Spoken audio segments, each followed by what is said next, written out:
It is not yet dawn, but it seems the entire town of Silverton, Colorado is wide awake, headed for the school gym.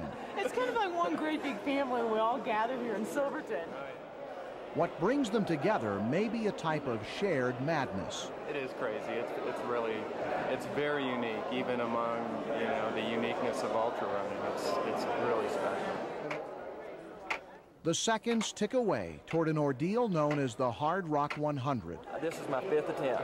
I got 90 miles last year after having food poisoning the day before. Most people who don't live in the area get altitude problems. Last year I got diarrhea and I was vomiting as well. It's definitely in a class of its own. By sunrise, 120 people will start running. With luck, they will finish back in Silverton after crossing 100 miles of some of the most rugged mountain terrain in America.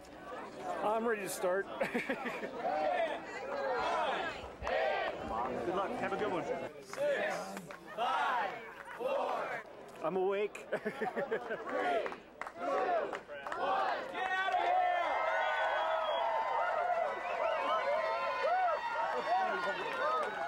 The HardRock 100 is considered the ultimate challenge for the ultimate runner. They run over the top of 12,000 feet above sea level 7 times. They go over 13,000 feet 4 times. And the top of the course, if you want to call it the top of the course, is 14,000 feet above sea level. Yeah. Okay. Let's go. Harry, okay, looking good, baby. Okay. Just a few miles from the start, the runners reach Mineral Creek. This is the first time they're going to get their shoes wet, but it won't be the last. From here on out, wet feet will be the least of their problems as they climb into the heart of the high country. The San Juan Mountains are a place of wild beauty, but it wasn't the scenery that attracted settlers more than a century ago. It was gold and silver. Much of the infrastructure from mines that were established more than 100 years ago remain rusting up here. It is that legacy of hard rock mining that this race commemorates. In fact, most of the race course follows old mining trails that are scattered throughout these mountains. When you come out of Cunningham and up that way, a lot of the trail is literally blasted out of solid rock. This is no place for a runner to stumble. That's a good 1,000-foot drop off that vertical wall and then down into the scree and talus. The HardRock is called an endurance run, but the combination of altitude and terrain means runners actually walk about 40% of the course. So far so good. Long way to go though. Trying to stay steady on these climbs. What we, in essence, want the people to do is run from sea level to the top of Mount Everest and back. They climb 33,000 feet, you know, in 100 miles, and they have to descend that.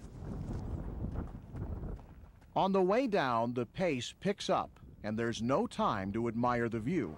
See the snow, and then the orange to the right. It's sort of an orange. It looks like a slide. Yes. From an aid station along the course, apparitions emerge on a distant ridge. Oh yes, I see it right in the saddle. After the first ascent to 13,000 feet, Karl Meltzer and Kurt Anderson accelerate downhill through the trees. They lead the race after 18 miles. Their early arrival at this aid station has some predicting that they are burning themselves out early. I think they're strong, but I don't know if they have a lot of sense, really.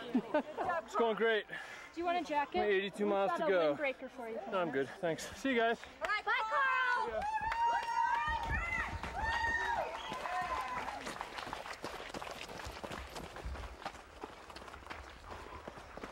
We'll go all the way to the end of this? As other runners check in, volunteers work to get them back on the trail as quickly as possible, refilling water bottles, checking for injuries, changing shoes. Pretty much changing the wheels on the formula car, you know?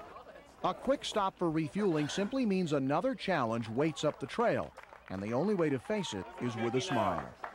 11 o'clock. Yeah, looking forward to Telluride, too. Do some shopping while we're there. Kurt Anderson and Karl Meltzer maintained their lead into Telluride just more than a quarter through the race. But defending champion Kirk Apt set a course record last year and believes he'll have energy to spare over the miles ahead. Yeah, perfect so far, right on pace. Going through a town presents its own unique challenges. In some ways, the streets of Telluride are more dangerous than any mountain trail. Runners actually look forward to another climb to 13,000 feet and the uncertainty of summer weather in the Rockies. So they have to be prepared to run in heat, they have to be prepared to run in snow, they have to be prepared to run in rain. With storm clouds moving in, they will soon learn just how well prepared they are.